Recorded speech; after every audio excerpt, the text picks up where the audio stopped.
क्या आपने कभी किसी ऐसे क्षण को महसूस किया है जब किसी ने बिना कुछ कहे आपको अपना सा महसूस कराया हो? न कोई बड़ा उपदेश, न कोई मंत्र, न कोई लंबी प्रार्थना, केवल एक स्नेह भरी दृष्टि, एक सहारा देने वाला हाथ या किसी के मुख से निकले दो मधुर शब्द और भीतर जैसे कोई दरवाजा खुल गया हो। तब प्रश्न उठता है, आखिर प्रेम में ऐसी कौन सी शक्ति है जो मनुष्य को भीतर तक स्पर्श कर जाती है? क्या प्रेम केवल हृदय की एक भावना है, या प्रेम उस परम सत्य की भाषा है जिसे ऋषियों ने अलग अलग नामों से पुकारा और जिसे भक्तों ने ईश्वर कहकर पुकारा? महर्षि अष्टावक्र की दृष्टि से देखें तो शायद ईश्वर को खोजने से पहले हमें प्रेम को पहचानना सीखना होगा, क्योंकि जहां प्रेम निर्मल होता है वहां परमात्मा की उपस्थिति अनुभव होने लगती है। नमस्कार भक्तों, आप सुन रहे हैं विष्णु टेल्स। आज की यह अष्टवाणी किसी प्राचीन कथा की पुनरावृत्ति नहीं, बल्कि अष्टावक्र की शिक्षाओं से प्रेरित एक स्वतंत्र आध्यात्मिक चिंतन है। राजा जनक एक दिन अपनी विशाल राजसभा में महर्षि अष्टावक्र के सम्मुख बैठे थे। सभा में अनेक विद्वान उपस्थित थे। कहीं वेदों की चर्चा हो रही थी, कहीं धर्म के रहस्यों पर विचार चल रहा था, तो कहीं आत्मज्ञान और परम सत्य को लेकर तर्क हो रहा था। लेकिन जनक उन सभी चर्चाओं से शांत बैठे हुए थे। उनकी दृष्टि धीरे धीरे सभा से हटकर महल की खुली खिड़की से दिखाई दे रहे आकाश पर टिक गई। कुछ क्षणों तक वे उस अनंत आकाश को देखते रहे। फिर उन्होंने अष्टावक्र की ओर देखकर कहा, गुरुदेव, मनुष्य सदियों से परमात्मा को जानने के लिए अनेक मार्गों पर चलता आया है। कोई मंदिरों में पूजा करता है, कोई तीर्थों की यात्रा करता है, कोई ध्यान में बैठता है, कोई मंत्रों का जाप करता है, कोई शास्त्रों का अध्ययन करता है और कोई अपने जीवन को साधना में समर्पित कर देता है। लेकिन यदि कोई मुझसे पूछे, राजन, ईश्वर को पहचानने का सबसे सरल मार्ग क्या है, तो मैं उसे क्या उत्तर दूं? सभा में मौन छा गया। सभी विद्वानों की दृष्टि अष्टावक्र पर टिक गई। अष्टावक्र के मुख पर हल्की मुस्कान आई। उन्होंने कहा, राजन, जहां प्रेम निर्मल हो जाता है वहीं सत्य की पहली झलक मिलती है। जनक ने ध्यान से उनकी ओर देखा। उन्होंने पूछा, गुरुदेव, क्या प्रेम ही ईश्वर है? अष्टावक्र बोले, राजन, जब प्रेम केवल शब्द नहीं रहता, जब उसमें अपना और पराया का भेद धीरे धीरे हल्का होने लगता है, जब सामने वाले के अस्तित्व का सम्मान अपने अस्तित्व जितना ही स्वाभाविक लगने लगता है, तब प्रेम केवल भावना नहीं रहता, वह जीवन को देखने की एक नई दृष्टि बन जाता है। और जब प्रेम दृष्टि बन जाए तो वही दृष्टि सत्य की ओर ले जाती है। जनक कुछ क्षण शांत रहे। फिर उन्होंने कहा, लेकिन गुरुदेव, प्रेम तो संसार में हर जगह दिखाई देता है। एक मां अपने बच्चे को प्रेम करती है, एक मित्र अपने मित्र के लिए खड़ा होता है, भाई अपने भाई का साथ देता है, मनुष्य अपने परिवार के लोगों से स्नेह करता है। यदि यही प्रेम है तो फिर उस प्रेम में परम सत्य की पहचान कहां है? अष्टावक्र ने कहा, राजन, संबंधों में दिखाई देने वाला प्रेम भी पवित्र है। वह मनुष्य के हृदय को कोमल बनाता है। लेकिन प्रेम की यात्रा केवल अपने लोगों तक सीमित नहीं होती।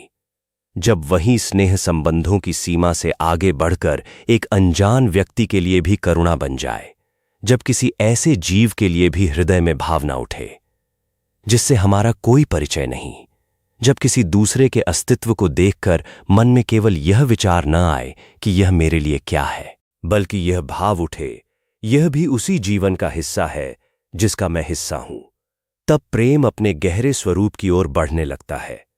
जनक ने पूछा, तो क्या प्रेम का विस्तार ही उसे ईश्वर के निकट ले जाता है? अष्टावक्र बोले, राजन, प्रेम जितना सीमित होता है उसमें उतना ही संबंध दिखाई देता है, और प्रेम जितना विस्तृत होता जाता है उसमें जीवन दिखाई देने लगता है। माता अपने बच्चे को देखती है, यह प्रेम है। कोई व्यक्ति किसी अनजान वृद्ध की सहायता करता है, यह भी प्रेम है। कोई भूखे जीव के लिए भोजन रख देता है, यह भी प्रेम है। कोई पेड़ की छाया में बैठकर उसके अस्तित्व के प्रति कृतज्ञ होता है, यह भी प्रेम है। जब हृदय जीवन की अनेक अभिव्यक्तियों में एक ही चेतना की झलक देखने लगे, तब प्रेम केवल किसी व्यक्ति से जुड़ा भाव नहीं रहता, वह जीवन के प्रति सम्मान बन जाता है। जनक ने धीरे से पूछा, गुरुदेव, तो क्या यही ईश्वर की पहचान है? कृपया इसे सरल शब्दों में समझाइए। अष्टावक्र मुस्कुराए।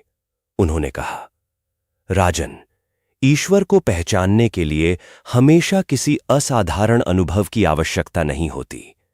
कभी कभी किसी के लिए उठाया गया एक छोटा सा करुणामय कदम भी तुम्हें उस सत्य के बहुत निकट ले जा सकता है, क्योंकि जहां हृदय किसी दूसरे जीवन को अपने से पूरी तरह अलग नहीं देखता, वहीं प्रेम अपनी वास्तविक सुगंध फैलाता है, और जहां प्रेम अपनी वास्तविक सुगंध में खिलता है, वहीं ईश्वर की झलक मिलती है। सभा में फिर मौन छा गया, लेकिन इस बार वह मौन खाली नहीं था। ऐसा लग रहा था जैसे अष्टावक्र के कुछ शब्दों ने पूरी सभा के भीतर एक गहरा प्रश्न जगा दिया हो। यदि ईश्वर प्रेम है, तो हम अपने हर व्यवहार में उस प्रेम को कितना स्थान देते हैं? अष्टावक्र ने आगे कहा, राजन, सूर्य को देखो, वह कभी यह नहीं पूछता कि उसकी किरण किसके ऊपर पड़ रही है। महल हो या झोंपड़ी, पर्वत हो या नदी, फूल हो या पत्थर, प्रकाश अपना स्वभाव निभाता है। उसी प्रकार जब प्रेम अपने शुद्ध रूप में जागता है, तो वह भेद की गणना कम कर देता है। वह पूछता नहीं कि तुम मेरे कौन हो, वह केवल देखता है तुम भी उसी जीवन का हिस्सा हो जिसका मैं हिस्सा हूं। जनक शांत हो गए। फिर अष्टावक्र ने एक छोटा सा उदाहरण दिया। एक वृक्ष सड़क के किनारे खड़ा है, उसकी छाया में कोई यात्री बैठता है, कोई उसके फल खाता है, कोई उसके नीचे विश्राम करता है, पक्षी उसकी शाखाओं पर अपना घर बनाते हैं। लेकिन वृक्ष किसी से परिचय नहीं मांगता, वह अपनी प्रकृति के अनुसार रहता है। यही प्रेम का एक सुंदर संकेत है। जहां देना स्वभाव बन जाए, वहां प्रेम अपनी सुगंध फैलाने लगता है। अष्टावक्र ने शांत स्वर में कहा, राजन, प्रेम केवल किसी एक संबंध तक सीमित नहीं रहता। जब मनुष्य अपने निकट के लोगों में प्रेम को पहचानना सीखता है, तो धीरे धीरे उसकी दृष्टि अपने परिचित संसार से आगे बढ़ने लगती है। पहले उसे अपने परिवार में अपनापन दिखाई देता है, फिर वही अपनापन उसके आसपास के लोगों तक पहुंचता है। फिर उसकी दृष्टि मनुष्यों से आगे बढ़कर पशु पक्षियों, वृक्षों और प्रकृति के प्रत्येक रूप को सम्मान से देखने लगती है। और एक दिन उसे अनुभव होता है कि यह संसार अलग अलग जीवनों का समूह मात्र नहीं, बल्कि एक ही जीवन की अनगिनत अभिव्यक्तियां हैं। जनक ने गंभीर होकर पूछा, गुरुदेव, क्या हर प्राणी में उसी एक सत्य को देखना ही ईश्वर को देखने की दृष्टि है? अष्टावक्र मुस्कुराए और बोले, हां राजन, जब तुम्हारी दृष्टि भेद से आगे बढ़कर जीवन की एकता को पहचानने लगे, तब समझना कि प्रेम केवल भावना नहीं रहा, वह तुम्हारी दृष्टि बन गया है। और जिस दृष्टि से तुम प्रत्येक जीवन का सम्मान करने लगो, वही दृष्टि तुम्हें परम सत्य के और निकट ले जाती है। फिर उन्होंने एक कथा सुनाई। एक बार एक बालक अपने पिता के साथ बाजार जा रहा था। रास्ते में उसने एक वृद्ध व्यक्ति को देखा। वृद्ध बहुत धीरे चल रहा था। बालक ने पिता का हाथ खींचकर कहा, पिताजी, हम थोड़ी देर रुकें? पिता ने पूछा, क्यों? बालक बोला, क्योंकि वो बाबा अकेले चल रहे हैं। पिता ने उसका हाथ पकड़ा और वृद्ध के पास चले गए। कुछ कदम उसके साथ चले। वृद्ध ने मुस्कुराकर कहा, बेटा, भगवान तुम्हें खुश रखे। बालक कुछ नहीं बोला, वह केवल मुस्कुरा दिया। लेकिन उसके पिता ने उस दिन एक बात समझी। कभी कभी बच्चे को धर्म सिखाने की आवश्यकता नहीं होती, उसके भीतर पहले से मौजूद सरलता को केवल जीवित रहने देना होता है। अष्टावक्र बोले, राजन, प्रेम का सबसे सुंदर रूप वह है जहां सामने वाले को बदलने से पहले हम उसे समझने का प्रयास करते हैं। प्रेम का अर्थ यह नहीं कि हर बात को सही मान लिया जाए। प्रेम का अर्थ यह भी नहीं कि विवेक समाप्त हो जाए। प्रेम में स्पष्टता हो सकती है, सीमा हो सकती है, सत्य हो सकता है, पर हृदय में कठोरता को स्थायी स्थान देना प्रेम नहीं है। जनक ने पूछा, तो प्रेम और करुणा में क्या अंतर है? अष्टावक्र बोले, करुणा प्रेम की भाषा है। जब तुम्हें किसी दूसरे जीव की स्थिति देखकर उसके लिए सहज शुभ भावना उत्पन्न होती है, तो करुणा जन्म लेती है। लेकिन ध्यान रखना, करुणा केवल भावना नहीं। यदि किसी भूखे को देखकर तुम्हारा हृदय पिघलता है और तुम्हारे हाथ भोजन देने के लिए आगे बढ़ते हैं, तो भावना कर्म में बदल जाती है। यहीं प्रेम जीवित हो जाता है। एक मंदिर के बाहर एक व्यक्ति रोज बैठता था। लोग मंदिर में जाते, घंटी बजाते, दीप जलाते, प्रार्थना करते। एक दिन एक भक्त ने उसे भोजन दिया। वह व्यक्ति बोला, आप मुझे भोजन क्यों देते हैं? भक्त ने कहा, क्योंकि मैं मंदिर में भगवान को प्रणाम करने जाता हूं, लेकिन जब मंदिर से बाहर आता हूं तो यह कैसे भूल जाऊं कि जीवन केवल मंदिर के भीतर नहीं है। फिर उसने भोजन आगे बढ़ा दिया। यदि मेरी पूजा मेरे व्यवहार में नहीं उतरती तो मुझे अपनी पूजा को फिर से समझना होगा। अष्टावक्र ने जनक से कहा, राजन, ईश्वर को केवल मूर्ति में देखना गलत नहीं, लेकिन ईश्वर को केवल मूर्ति तक सीमित कर देना दृष्टि को छोटा कर देता है। मंदिर तुम्हें स्मरण कराता है, मंत्र तुम्हें भीतर की ओर ले जाता है, ध्यान तुम्हें मौन से परिचित कराता है, और प्रेम वही अनुभूति तुम्हारे व्यवहार में ले आता है। जनक ने पूछा, गुरुदेव, प्रेम को पहचाना कैसे जाए? अष्टावक्र बोले, जब तुम किसी की प्रसन्नता देखकर अपने भीतर भी प्रसन्नता अनुभव करो, जब किसी की सहायता करने के लिए तुम्हें अपनी प्रशंसा की आवश्यकता न हो, जब किसी की बात सुनते समय तुम केवल उत्तर देने के लिए नहीं समझने के लिए सुनो, जब तुम्हारे शब्द किसी को उठाने लगें, जब तुम्हारे हाथ किसी के लिए सहारा बन जाएं, तब प्रेम को पहचानना सरल हो जाता है। राजन, यहां पर एक बात और समझो, प्रेम केवल बड़े कार्यों में नहीं होता। कभी घर में किसी को ध्यान से सुन लेना भी प्रेम है, किसी वृद्ध को सम्मान से संबोधित करना भी प्रेम है, किसी बच्चे की बात को बीच में न काटना भी प्रेम है, किसी पशु के लिए पानी रखना भी प्रेम है, किसी कर्मचारी से सम्मानपूर्वक बात करना भी प्रेम है, प्रकृति को बिना आवश्यकता नुकसान न पहुंचाना भी प्रेम है, और कभी कभी किसी के पास बैठकर बिना कुछ कहे उसकी उपस्थिति को स्वीकार करना भी प्रेम है। प्रेम को महान बनाने के लिए महान कार्यों की आवश्यकता नहीं, सच्चे प्रेम के लिए सच्ची उपस्थिति पर्याप्त है। जनक ने कहा, गुरुदेव, क्या प्रेम ही मोक्ष का मार्ग है? अष्टावक्र बोले, राजन, जहां प्रेम है वहां हृदय संकुचित नहीं रहता। जहां हृदय विस्तृत होता है वहां दृष्टि व्यापक होती है, और जहां दृष्टि व्यापक होती है वहां सत्य को पहचानने की संभावना बढ़ती है। परंतु प्रेम को किसी उपलब्धि की सीढ़ी मत बनाओ। प्रेम स्वयं में पूर्ण है। उससे कुछ प्राप्त करने के लिए प्रेम मत करो।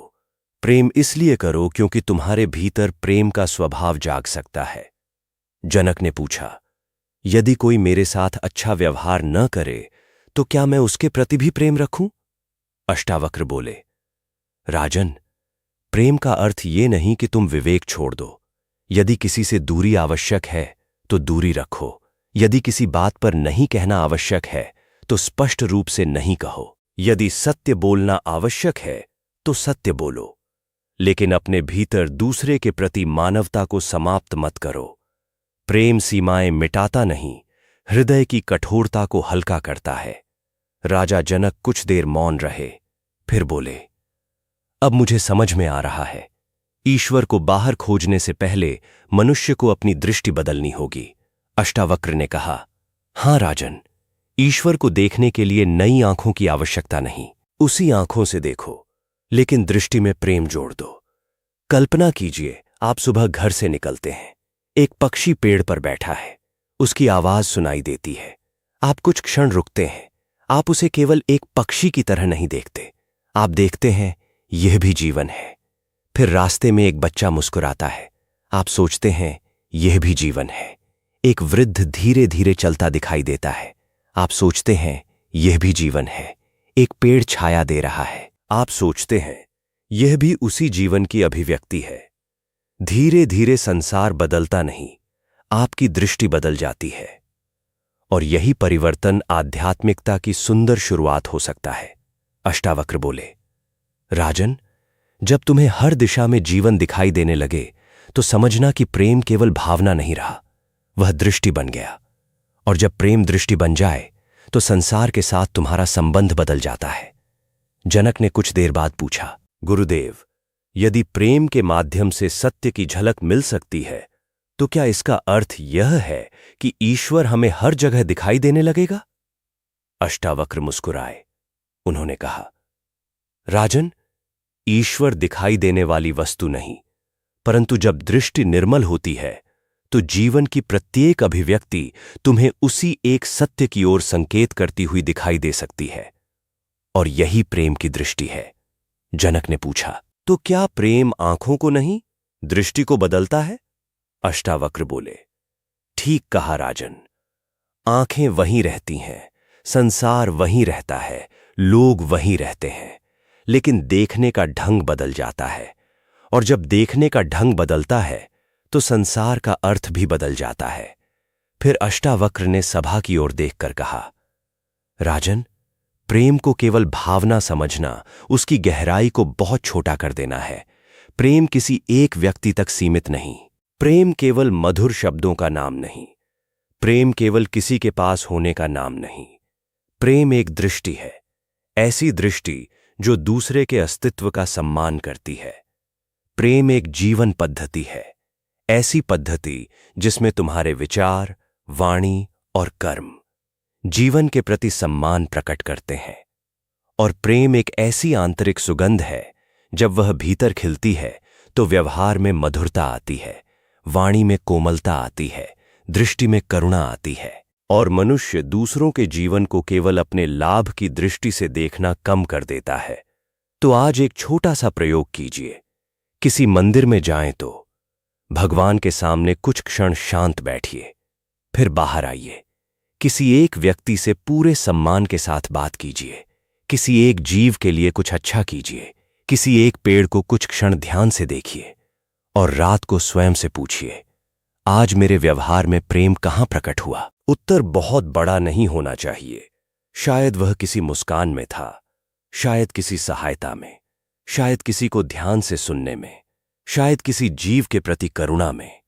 उसे पहचानिए, क्योंकि आध्यात्मिक जीवन कई बार किसी असाधारण अनुभव से नहीं, ऐसे ही छोटे छोटे क्षणों से गहराता है। जनक कुछ देर सोचते रहे, फिर उन्होंने पूछा, गुरुदेव, यदि मुझे ईश्वर को एक ही शब्द में समझाना हो तो वह शब्द क्या होगा? अष्टावक्र ने जनक की ओर देखा और कहा, प्रेम राजन। जनक ने पूछा, और प्रेम को गुरुदेव? अष्टावक्र बोले, ईश्वर। सभा अब भी शांत थी। कोई श्लोक नहीं पढ़ा गया, कोई घंटी नहीं बजी, कोई बड़ा चमत्कार नहीं हुआ। फिर भी जैसे पूरी सभा में एक गहरी बात उतर गई। जिसे मनुष्य बाहर खोजता है, उसकी झलक उसके अपने व्यवहार में हर दिन प्रकट हो सकती है। जब हाथ सहायता बने, प्रेम है। जब वाणी सम्मान बने, प्रेम है। जब दृष्टि करुणा बने, प्रेम है। जब हृदय में हर जीवन के लिए स्थान बने, प्रेम है। और जहां प्रेम अपनी निर्मलता में खिलता है, वहीं ईश्वर की अनुभूति का द्वार खुलता है। इसलिए ईश्वर से मिलने के लिए हमेशा किसी दूर स्थान की ओर मत देखिए, कभी अपने अगले व्यवहार को देखिए। आप किसी से कैसे बोलते हैं? आप किसी कमजोर के साथ कैसा व्यवहार करते हैं? आप किसी अनजान व्यक्ति को कैसे देखते हैं? आप प्रकृति के साथ कैसा संबंध रखते हैं? आपके हाथ किसी के लिए क्या बनते हैं? आपकी वाणी किसी के जीवन में क्या जोड़ती है?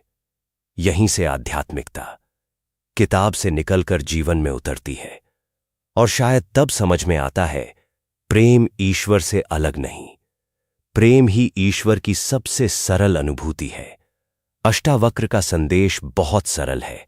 जहां हृदय में सच्चा प्रेम जागता है, वहां अपना और पराया धीरे धीरे मिटने लगता है। जहां भेद की दीवारें हल्की होती हैं, वहां करुणा स्वयं जन्म लेने लगती है। जहां करुणा जीवन का स्वभाव बन जाए, वहां हर प्राणी सम्मान के योग्य दिखाई देता है।